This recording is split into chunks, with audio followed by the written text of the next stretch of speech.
Morning, guys, and welcome. Let's do it. Good morning. All right, Rotus, Fisayo, let's get into the first item here, and that's to say that Apple stock loses 200 billion US dollars in market value over 2 days as on the China iPhone ban rumor.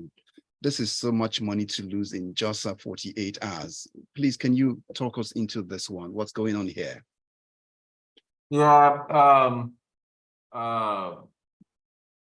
it's been rumored that China has stopped its people at state-owned enterprises. Again, this is not official, they haven't come out to say anything, but I think it's either Bloomberg or the Wall Street Journal that is reporting it's that they've said that their employees should stop using iPhones. And so, you know, markets reacted to that. The stock dropped. I mean, the NASDAQ dropped yesterday. There are some other reasons why. That's a tech-heavy NASDAQ, and you know, markets fell and everything. But it's that. I think Huawei also released a new phone despite sanctions from the US. There's this new, pretty fast phone that they just released as well, which is impacting the market's forecast on how Apple sales will be, or rather iPhone sales, iPhone 15, because I think it's supposed to come out next Tuesday, I believe. And so that's why the stock has fallen. Although once again, China hasn't come out to say anything, but I think it was it Bloomberg or the Wall Street Journal? If one of the two of them that reported this is to be believed, I think it was Bloomberg, then this is just going to open up a whole new can of worms for Apple there, and also US-China relations. Fisayo, what do you make of the news? I mean, again, it's easy to make China the bad guy, but I mean, the truth is this: is the US that started this thing first, right? US had banned, many US states had banned, you know, even the use of Huawei, you know, transmission technology within the US, right? Because of some, you know, alleged monitoring by the Chinese Communist Party. I mean, essentially using Huawei to monitor communications within the US, as it were. So that had been going on for some time in the US.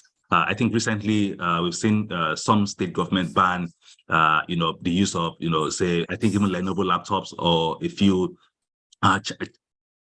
Chinese-based products being used by government officials. So I guess this is just, you know, China just retaliating, as it were. So again, that's what is happening. And of course, for Apple, it's unfortunate when they went to government fights, right? It's the private sector that bear the brunt. So it's one of those things you have to deal with, right? To think that China is probably their second largest market, right after the US.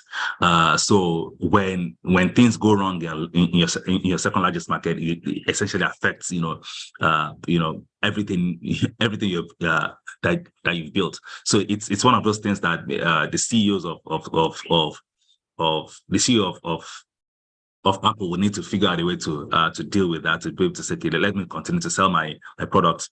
Again, if you don't sell to people in government, you still have a large market in the people. I mean, it's a market of 1 billion people, right? So you don't have to sell to people in government to make decent money. So again, I'm not sure why the reaction, you know, has been that heavy, but we'll see, I guess, as time goes on. And of course, Apple has never been scared of competition. So there's no new innovation that Huawei wants to bring that Samsung cannot brought, right? So there's nothing special about you know, Huawei's phones. You know, again, maybe because they have home advantage in China, maybe that's the only thing they should be worried about. But aside of that, there's nothing you know special. Nothing's going to be special, you know, from an iPhone. I mean, from an Huawei perspective, that iPhone users will probably not have in a couple of weeks or months, you know, to their own future as well. So I guess I'm not worried particularly. So, but in addition, before we leave this, let this topic rest, we also understand that it seemed like the overall smartphone market has taken a hit and a decline in 2023. What would you say is responsible for this? Joe Biden. Oh, in one word, Joe Biden. Don't mind him. Don't mind him. It's not Joe Biden. There's right. you know, higher inflation, things are more expensive. Biden. Things are more expensive. There's a, So in fact, Biden. let me send So, you. so I'm wondering exactly why you're trying to. Inflation is high. Yes. What caused it? Government policies. It's simple. You can draw a straight line to him. So I'm wondering why Rotus is trying to explain inflation away. Didn't China shut down their entire economy from COVID? Aren't they just recovering from that now? Sorry, you're saying inflation. So are you saying that? Because China has shut down it said there's a decline in the sales, right? There's a decline. In fact, during COVID, people use their smartphones more, right? So that is not contributing to the decline. It's decline is that people cannot afford to buy. If inflation is high, interest rates are high, and that's all dependent on government policies. So we can't excuse that. Rotus, please. So Zoom's stock price rocketed during COVID. It's now come down. Yes. Sales of laptops and computers, they rocketed during COVID because people were at home. That has also come down. Rotus, I'm not aware of this data on my laptop. Because people have been using laptops in their homes, in their offices before COVID. People have laptops in their homes before. So again, I don't understand the rocketing in there. Again, we're talking specifically about people not being able to afford smartphones. Fisayo, wait. So Joe Biden is responsible for the global decline in laptops. He's responsible for people in Nigeria. Let me tell you something. And America. There's a startup winter in Nigeria. Why is there a startup winter in Nigeria? Because the interest rate in the US is higher. So it means that people are not willing to invest in Africa because the interest in the US is higher. They're not willing to take African risk. I'm telling you that this thing, what happens in the US has a ripple effect. Okay. That's the biggest economy in the world. What are you talking about? If the US slows down, other place slow down. Global financial crisis was caused because the US banks went down. Again, you can't excuse the US from global economy. I concede. Let's concede. Rotus, let's concede Biden. now. Biden. But you also in your submission, Fisayo, in your submission earlier on, you said anyways, okay, Omar, please go on. Now, in your submission earlier on, you said, well, how many persons in government really use phones? So the market is even big. So I just want to throw the logic back at you now to see now that how much government can even really shape the consumption of its people now, if you're blaming Biden. Policy. I'm saying that the difference between China is that they're banning government officials from using an iPhone. I'm saying that government officials is a fraction of 1 billion people in China, right? So that if I say Nigerian government people should stop using iPhone, if it depends on who you ask, we have 200 million people in Nigeria. Maybe there are 5 million government officials.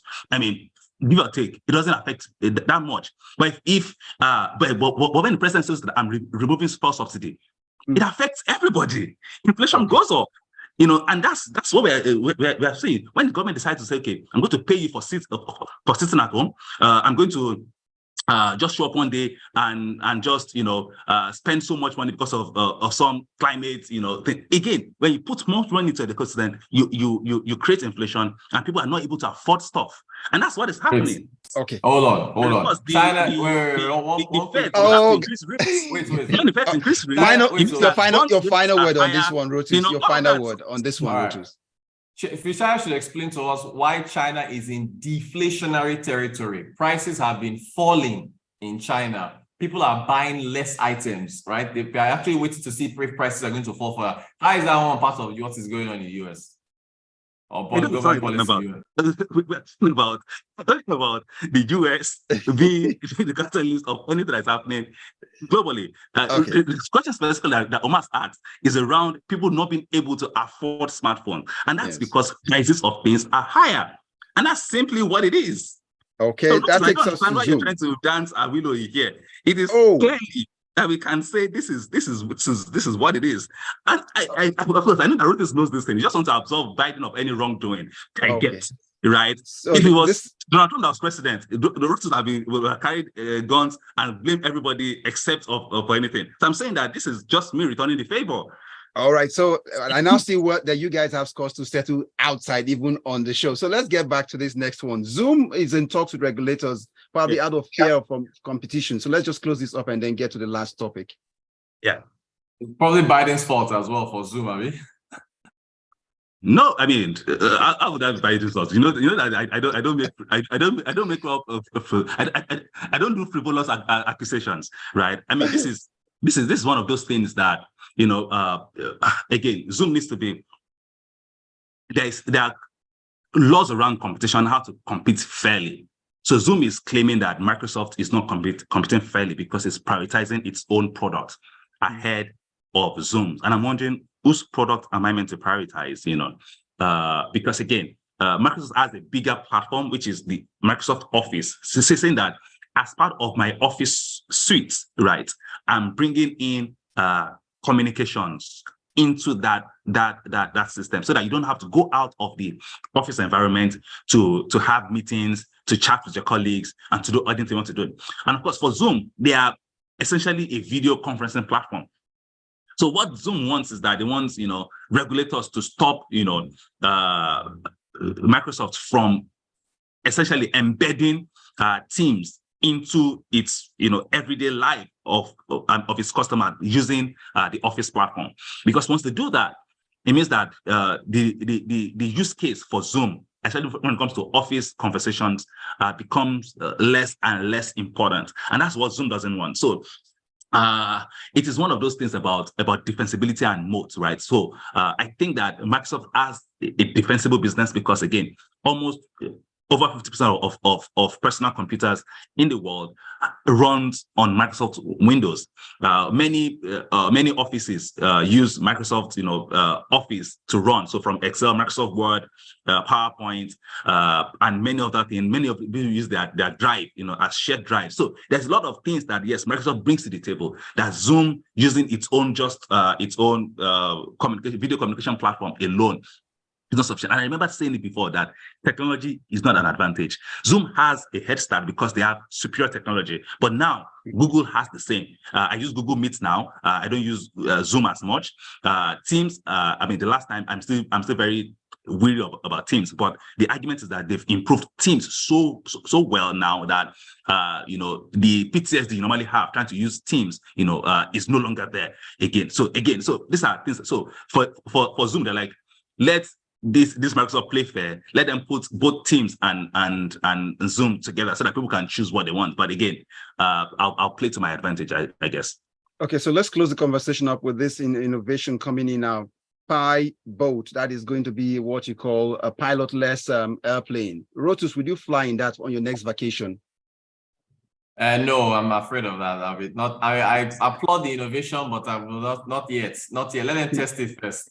Okay. So you're going to use a self-driving car. Why are you not going to use a you don't understand? Because even flying in the air is even easier, because when you're driving cars on the road, there are other things you need to deal with. But when you're flying in the air, I mean, there's no traffic jam, you know, in here. It's just it's a mechanical process from takeoff to landing, right? The only thing that will affect you is probably weather, and that affects everyone, right? Yes. So even the argument of pilots is that they don't get scared when weathers go wrong, you know, because they know what to follow, they know how to follow it. I'll definitely fly a pilot. All right. Well, that's about the size of the show this one. Honestly, you guys would agree with me. It's been a fiery and a feisty one from both of you. The case made for and against, but we must pay attention to the clients who are waiting on the sideline, just having a great day. I've got Yinka Bolu says, did I just hear Fisayo and Rotus attribute inflation to the US? Why Nigerians like village people are involved in our own brand of inflation? Anyway, I'm guessing Fisayo uses an iPhone. Actually, I'm going to lean towards Fisayo on that, sitting at home and getting money from the government. It's never going to make sense to me. Can you imagine my guy in Canada gets paid for having 3 children? He tried explaining to me why, but I'm not just getting it. Government just printing money and sharing while exporting their inflation to Africa. Is Fisayo, this is not insulting, but he just said, is Fisayo crazy? Tayo comes in here with a message that he says, Rotus, the vacation client is having trust issues with autopilot. And then I've got this one, say, fly in a pilotless plane. Nope, Benga Kamu sent in that one. And Precious from Ogba says, Rotus, Fisayo is right. Biden happened to global economy and the demand for smartphones deep since he came into office. Biden is a bad omen to technology. Case closed. That's a wrap on the show. Thank That's you. a wrap for the show. Everyone for joining me today. Looking forward to meeting you again next week. Bye. Bye. Rotus, last words on the show. Hey, thanks, Omas. Thanks so much, Fisayo, and thanks everyone that said Yeah. Have a great weekend, guys. Take it easy. Bye. Bye. And that's a wrap on Business Express this morning. Is a Tech Friday edition of the show, and we ask you to do well to keep it next Friday. My name is Omatseye Atsenuwa. Good morning.